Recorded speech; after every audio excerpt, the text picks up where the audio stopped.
Olá, eu sou o Ricardo Aralios, estrategista do Santander Private Banking. Hoje, quinta-feira, 22 de abril. Enquanto os mercados domésticos estavam fechados ontem em função do feriado, as bolsas externas elas voltaram a apresentar um bom desempenho no transcorrer das negociações de ontem, recuperando as perdas que a gente teve ali no início da semana. Então o S&P 500 ele teve uma alta de 0,9% no dia, né, encerrando ali nos 4.173 pontos, enquanto a Nasdaq teve até uma valorização mais forte de 1,19%, né, lembrando que esse índice é mais concentrado no setor de tecnologia. Enquanto que na Europa o desempenho ele também foi positivo, né, com uma alta de 0,65. Já nessa manhã, né, o comportamento dos ativos de risco lá fora é um pouco mais tímido, mas também virtualmente no campo positivo. Ao passo que por lá você ainda segue acompanhando, né, os resultados corporativos do primeiro trimestre, né, enquanto que não há grandes mudanças, né, em termos de macroeconomia por enquanto, tá? Já no Brasil, os investidores eles estão bastante atentos, né, a toda essa questão do noticiário em relação à política fiscal, né, depois que foi solucionado, né, o impasse frente ao orçamento de 2021, né, com a aprovação de uma proposta que altera a lei de diretrizes orçamentárias, né, desse ano, permitindo então um aumento, né, dos gastos em relação às políticas de saúde, né, e também para os programas de sustentação, né, como o Pronamp, né, no caso do crédito e tudo mais. Os investidores também estão acompanhando a participação, né, do presidente Jair Bolsonaro naquela cúpula do clima, né, que é encabeçada pelo presidente norte-americano Joe Biden e que vai contar com a participação de outras autoridades, né, do mundo, né, nesse tema que é sensível em relação aos investidores externos. Tá? Então é importante saber qual que vai ser o posicionamento daqui. Outro fator que é também importante é que antes do feriado ali, o presidente também ele confirmou a composição do Banco Central do Brasil, né, que estava pendente desde a aprovação daquele projeto de autonomia da instituição. Então, dessa forma, o Roberto Campos Neto, que é o atual presidente do Banco Central do Brasil, ele terá o seu mandato estendido até 31 de dezembro de 2024, ele pode ser reconduzido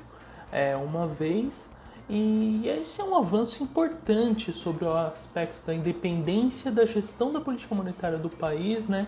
em relação ao poder executivo. A experiência internacional corrobora a visão de que isso contribui para maior estabilidade e credibilidade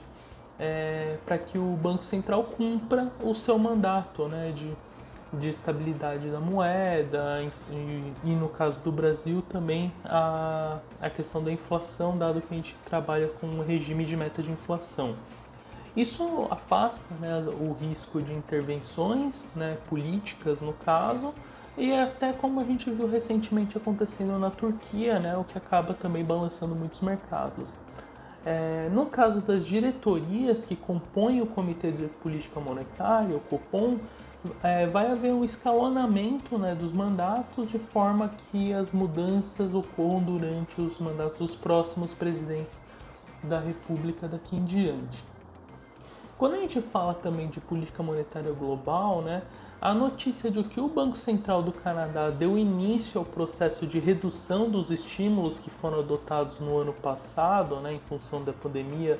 da Covid-19, e a inclusão no seu cenário de um início de ciclo de alta nas taxas de juros já no segundo semestre de 2022 chamou de certa forma atenção.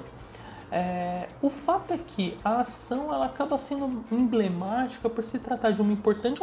autoridade monetária que, dado o ritmo da sua economia e das suas perspectivas, começa a efetivamente tirar um pouco o pé do acelerador no âmbito